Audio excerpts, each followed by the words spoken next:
Hello my friends, my name is Dragonheart the Prince of Wales and welcome to a Total War video on my channel. Today we're going to be talking about Thrones of Britannia. The campaign map has finally been revealed.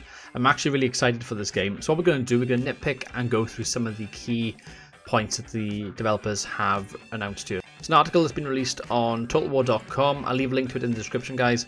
We scroll down, we've got a little image here of medieval Britain. And here we go. So it starts off, it talks to the lead developer, Jack Lusted, and they say it's a big one. It is British Isles in 878 AD. Can't get my English out properly.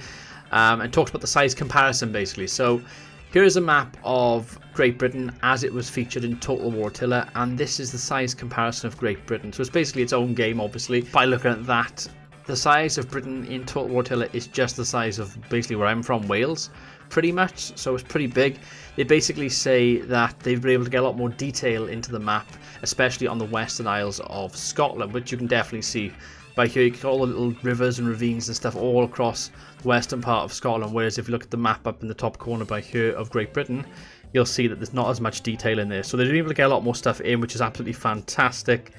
And then they go on to talk about the factions. So we've got all the different factions of the time here. It is absolutely amazing. They've got the sort of traditional spelling of these factions. So obviously you've got by here Northumbria in this sort of region. You've got Mercia by here. And you've got obviously Sussex down by here. You've got Gwent, Powys. I'll probably be playing with the Welsh faction if they are playable. We'll go down and have a look at the factions properly in detail. You've got Ireland by here. Ireland looks a complete mess. That's going to be an interesting faction to play as, one of the Irish factions here. So pretty good. So let's talk about the names. So I'm going to read some of this to you. With names in games, we've decided to stay true to the era. West Sax instead of Wessex, for example. We did have all factions in their modern names for a while, but it didn't feel right, especially when it came to the 5 boroughs in the Danelaw and the settlements around there. These are the smaller factions located between East Anglia and Northumbria that represent the individual territories that existed there. I imagine if there's a problem that when the game comes out, there's bound to be a mod where you can rename it to the English terms, so I don't think that's been a major issue at all, to be honest with you. Having the Vikings of Cambridge come to raid you felt a bit off. For us, it conjured images of hardened warriors coming down the river on punts. It didn't match the feeling of authenticity we wanted, so we reconstructed Old Norse names for them based on available research and follow this approach for all other factions. That's pretty good. Happy with that. So yeah, pretty good so far. Faction distribution, so it basically says by here, for most of our titles, we like to keep the amount of territories the player controls at the start fairly consistent to keep things balanced. To keep this, we've broken up some of the bigger factions of the map with parts of their territories. A good example of this is West Sax. In reality, it's likely that by 878 AD, West Sax had control over almost all of the south of England, from Kernow to Kent. My pronunciation, I should say, is going to be very off, so give me a slap. Give me a slap, guys. Don't be afraid. This would give them almost 9 complete provinces under their control at the start of the game, which is a bit much. So we looked at the territories within their land that we know had earldomen, the Anglo-Saxon equivalent of later earls or dukes. This then let us break off Defina, South Sax and Kent, as well as the recently conquered lands of Kernow. Having the last as a separate Welsh faction, still a vassal of West Sax, allows us also for the possibility of them breaking away, which adds the potential directions of a campaign can take and more story possibilities. That's pretty good. Happy with that. Okay, the history. Personally, I find this a fascinating period to research, both for what we know and what we don't. So basically, the Anglo-Saxon Chronicle of England, Annals Cambria for Wales, and the Annals of Ulster and others for Ireland, but other parts of British Isles are more challenging, specifically the area north of the River Humber. Scotland goes through something of a second dark age during this time. It was thought an annal was kept at the monastery of Iowa that recorded many events in Scotland for the 7th and 8th centuries, but historians believe the details of the annal we know only survive from a copy that was taken to Ireland, and the full Iona chronicles are lost to history around the time the Vikings began to raid. So pretty interesting here. To finish talking about factions, I can say that there are 10 playable factions, with West Sax being one of them, so Western Saxons basically. We will reveal the rest of them between now and release. Can you guess which ones they might be? Have a go, guys. Have a little guess to what ones you think it's going to be. So what was it, West Sax? If we go up here now, obviously the big red portion by here, they're going to be I keep saying West Sax, Sussex, sorry, West Sussex. Sussex are going to be a faction, obviously. Mercia are going to be a faction, so you can count 2 straight away. Kent could possibly be a faction. She's talking 3 by there. I think Strathclyde, so Strathclyde by there, Strathclyde are going to be one up there in Scotland.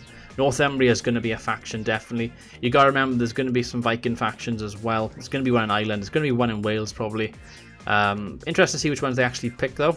So let's finish this off then. Settlements, so they've got them all by here. I can barely see that. I'm going to actually...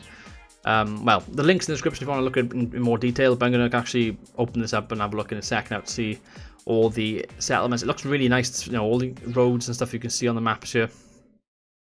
You'll want to click on the bigger version of the image to see all the settlement names. We've again gone for time period appropriate names. From this image, you'll probably be able to work out that there's been a change in how provinces are constructed for Thrones of Britannia.